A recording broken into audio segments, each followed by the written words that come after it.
race number 1. Jason Bargwanna, the big mover, and ditto that Moffat, who was trying to leave some donut rings on the side of the brand new Mustang, heading down to turn number 1.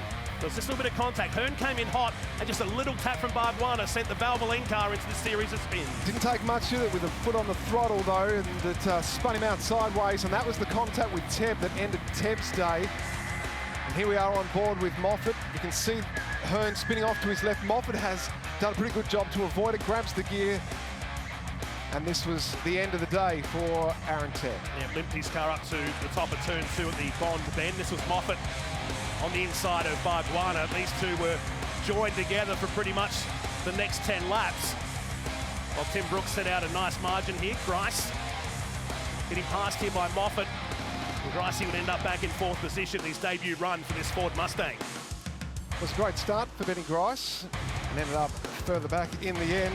That was Chris Sutton in his debut here. That's the Peter Herd car that he ran at Bathurst. Losing control and spinning it, but managing to avoid the wall, which means he will continue to race in race 2 and then the feature race tomorrow. Bargwanna couldn't help himself. How do you do to James Moffat, looking to unsettle him as they headed out of the turn 8 hairpin.